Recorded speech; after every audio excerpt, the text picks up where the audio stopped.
R K कभी सुनी है आपने? हम जैसे शरीफ मासूम मर्दों का कत्ल कर रही है। दिस फर्दर प्रेसेस ना ना ना ना, आपका तजस्सुस क्या है? What a spectacular idea.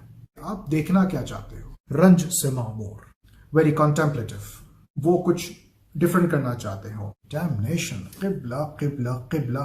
Hey everyone, the dark knight is here. हिदायतकार आरके अपने क्रू के साथ फिल्म मुकम्मल करता है।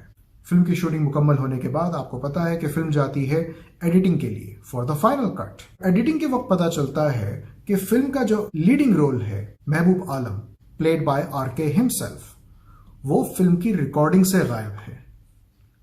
वो फिल्म की रिकॉर्डिंग से ही गायब है। एडिटर्स बता रहे हैं कि हम जब फिल्म को सेट कर रहे हैं तो उसमें आपका character Mehboob Alam, the leading character, दिखाई नहीं दे रहा। तो महबूब आलम को रियल लाइफ में लाते हैं और आरके अपनी ही क्रिएशन महबूब आलम को कन्विंस करने की कोशिश करता है कि वो रीशूट्स करके इस फिल्म को मुकम्मल कर दे।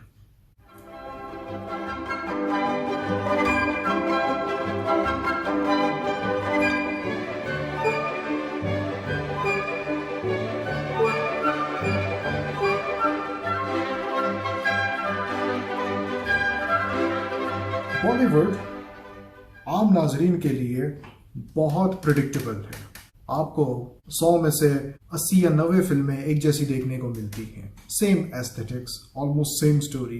लेकिन वो लोग जो बॉलीवुड से कुछ मुख्तलिफ चाहते हैं, उनके लिए बॉलीवुड फिर काफ़ी मिस्टीरियस भी होती है। और ये सब डिपेंड करता है आपके इंतखाब पे कि आप देखना क्या चाहते हो। मुझे कुछ लोग कहते हैं कि बॉलीवुड में अब वो फिल्में नहीं बनती, सब एक जैसी हैं, कमर्शलाइज हो गई हैं और सब कुछ। नहीं, बॉलीवुड में ऐसी फिल्में भी बनती हैं जिनकी कहानियां मुख्तलिफ हों, वो कुछ डिफरेंट करना चाहते हो और आप हक्का बक्का रह जाते हैं कि अच्छा बॉलीवुड में ऐसी फिल्में बनती हैं।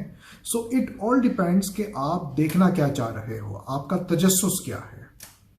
आरके कभी सुनी है आपने? जी, बॉलीवुड की फिल्म है और पिछले साल की फिल्म है। और ना ना ना ना, ये कोई सी ग्रेड फिल्म नहीं है जिसमें फर्स्ट ऑडिशन वाले एक्टर्स और होममेड लो प्रोफाइल कैमरे से वीडियोस बनाई गई हो।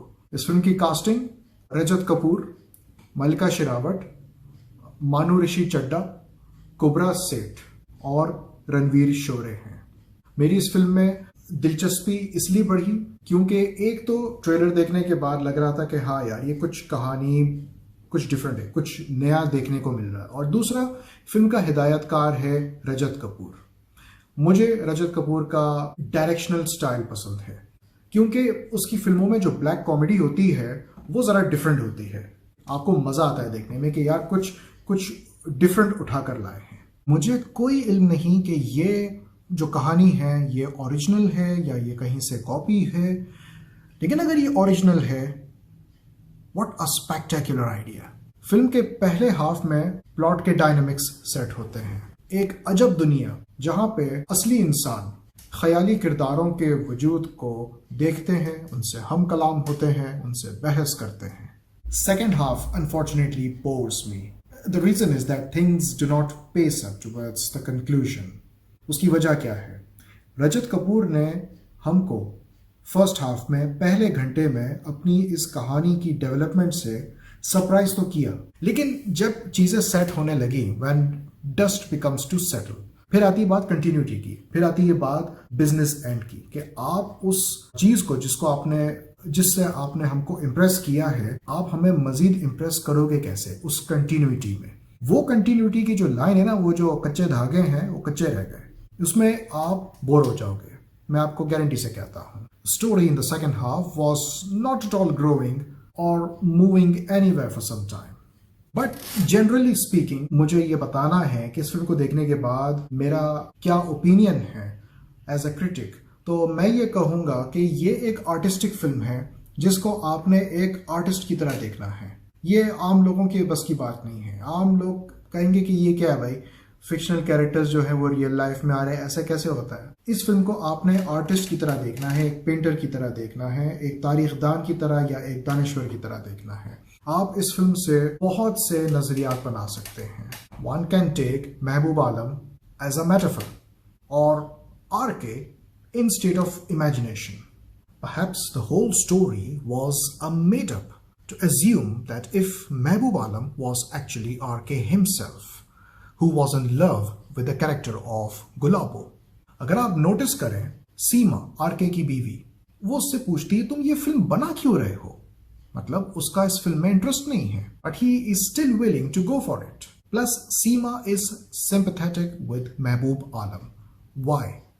Why not with husband? Why she is cornered with Mahboob Alam? Mahboob Alam feel करवाता है कि उस पर जुल्म हो रहा है. उससे कहा जा रहा है कि तुम फिल्म में काम करो और इस फिल्म को मुकम्मल करो.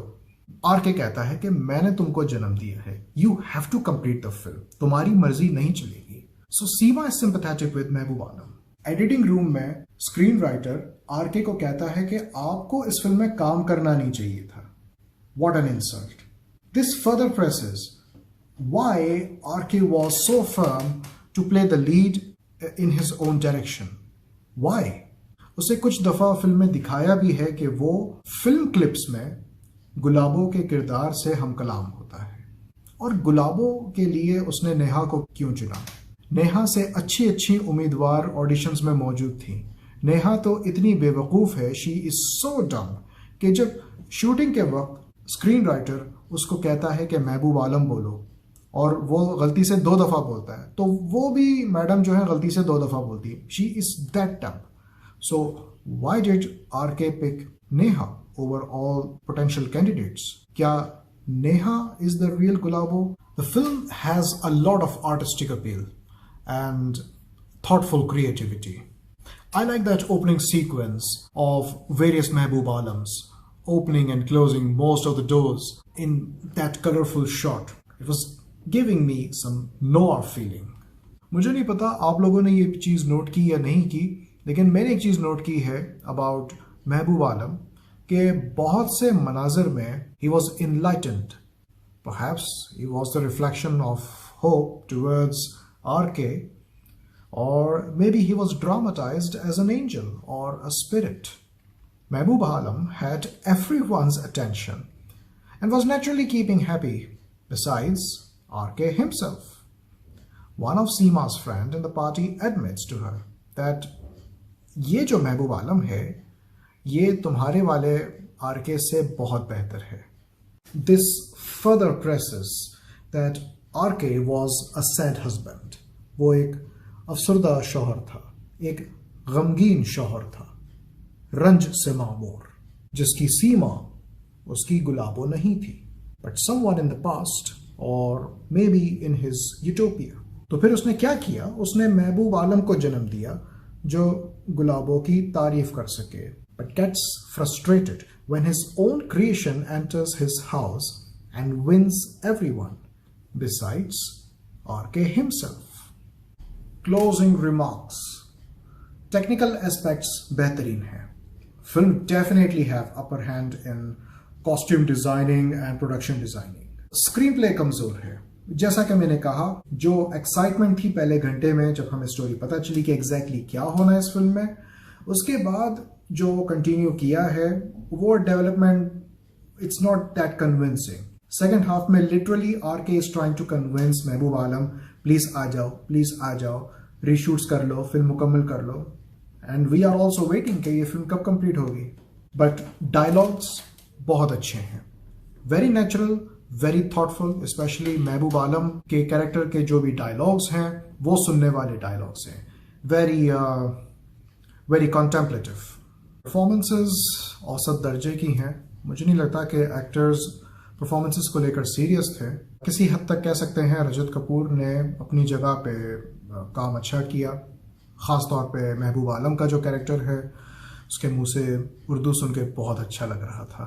I must include how charming and beautiful Mallika Sherawat was looking in the film. Damnation, Qibla, Qibla, Qibla. She is 46 if I'm not wrong. 21 साल हो गए मर्डर को, राइट?